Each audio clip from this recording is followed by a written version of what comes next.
има работа сега околу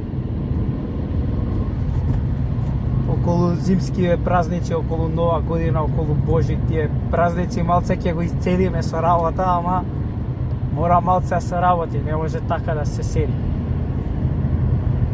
Баш кај он сам си рече, ајде бе што правите, ништо не снимате, пошто 2 недели немаше ништо.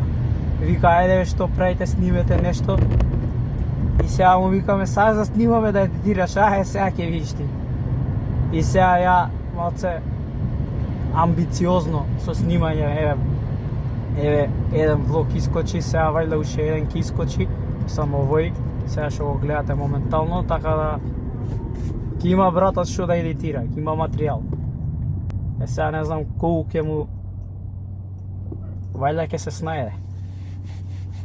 Сега идеме, вајда ќе сака да снимиме нешто со него.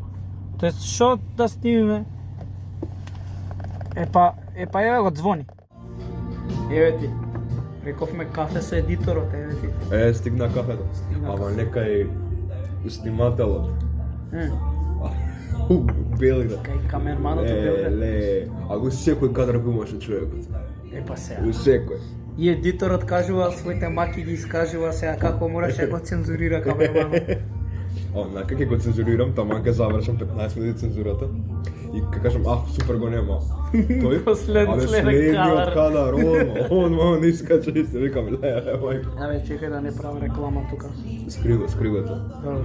Значи, до тука негде можам да се дигнам.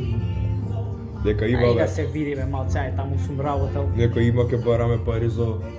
Брат, не ми е проблем за Корпа да ги спонзорирам. И бесплатна реклама да ги правам. Таму сум работел. Ама, пример, друго нешто е, не знам, кафичок, нема да кажем кај сме. Не.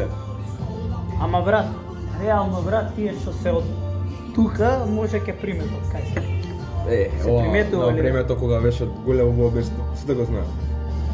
Абе, може ќе се примети ради Звездава, тие што седат често.